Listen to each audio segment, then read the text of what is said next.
nosso laboratório. Então eu vou fazer uma explicação, certo, de onde surgiu a ideia desse laboratório. Aqui vocês estão acompanhando todos os itens que apresenta esse laboratório. Esse aqui é o laboratório médio, né, que tem 180 caixas de jogos, 120 paradidáticos, ele tem 175 cadernos de testes, ele tem as rotinas pedagógicas, aplicativo para os professores. Tudo isso aqui vocês estão vendo 2 móveis, mas é apenas um kit, certo? Então, o laboratório, ele tem um objetivo de fazer os alunos terem um maior prazer no ensino da matemática e na aprendizagem. Então, a gente dividiu as atividades em 4 etapas. Na primeira etapa, nós queremos que o aluno aprenda a ler matemática. Então, para isso, nós criamos livros paradidáticos de matemática, né?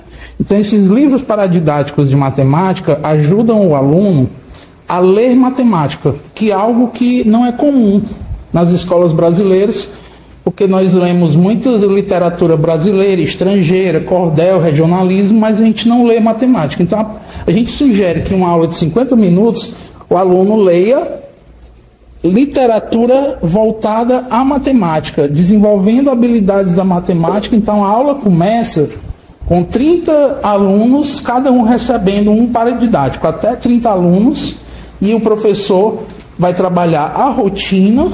Tudo que eu estou falando está descrito nas rotinas, que a professora está manuseando as rotinas. Nessas rotinas tem explicando tudo aquilo que o professor deve fazer, certo? Do 5º até o 9º ano.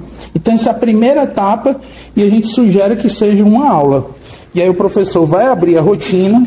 Na rotina nós temos a explicação de cada passo do que o professor vai fazer, a rotina direcionada ao professor. A primeira etapa sempre começa com um texto motivador, né, para que o aluno desenvolva leitura matemática. E as aulas de matemática, os alunos contam que nunca existiu uma aula de matemática que começasse com leitura. E isso é muito bom, porque o aluno passa a enxergar matemática e em todo lugar, aonde ele vai, a partir dessas leituras, ele vai olhar para os ambientes que ele se encontra e ele vai enxergar a matemática nas coisas, que isso não acontecia antes. Então a gente sugere que ele trabalhe uma aula. Na segunda aula, o professor vai usar uma rotina, vai seguindo a rotina. Na segunda etapa do método, né, que a gente sugere mais uma aula, que seria a parte de conhecimentos prévios. Nós fizemos um mapeamento de todas as habilidades, por exemplo, que dão origem ao conteúdo de equação de segundo grau. O aluno teria que voltar, por exemplo, a monômios, polinômios, equação do primeiro grau, noções de álgebra, potenciação. Então o professor vai voltar a tudo que existe antes de chegar numa habilidade, ou seja, nas habilidades dos anos anteriores para construir aquela habilidade.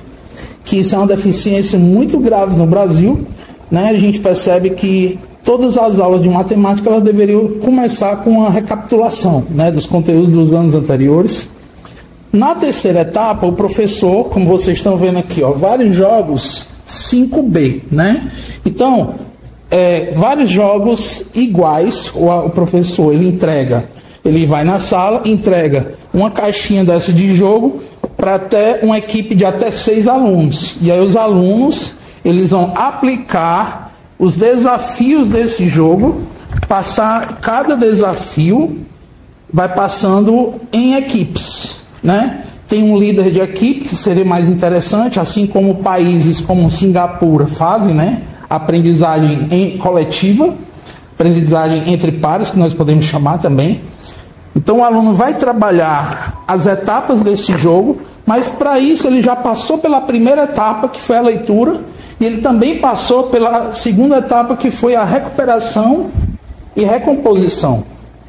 Na quarta etapa, pessoal, a etapa do jogo, como eu falei, a terceira etapa, é a etapa que eles ficam muito ansiosos para chegar nesse jogo, né? Então estou vendo aqui alguns jogos muito interessantes abrindo para vocês.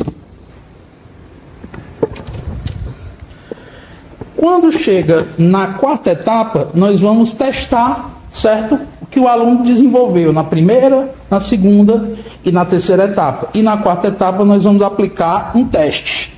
E aqui nós temos os testes para cada série Esse material o aluno não leva para casa, então ele vai fazer um teste com 5 itens.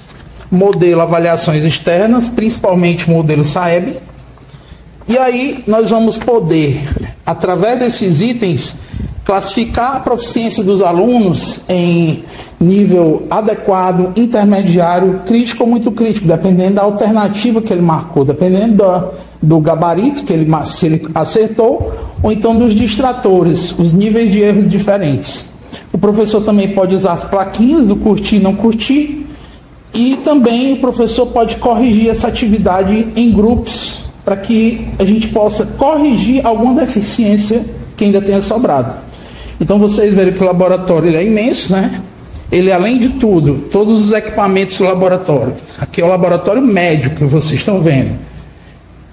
Além de tudo, nós trazemos um notebook, uma mesa digitalizadora e um projetor para que o professor possa projetar imagens, principalmente de geometria, trigonometria, para que ele possa riscar, né, com o aluno, mostrar para o aluno e sugerir, né, algumas resoluções dessas questões que existam lá para corrigir, ou então para mostrar imagens na hora que ele estiver desenvolvendo a habilidade. Então, um instrumento que tem chamado muita atenção no Brasil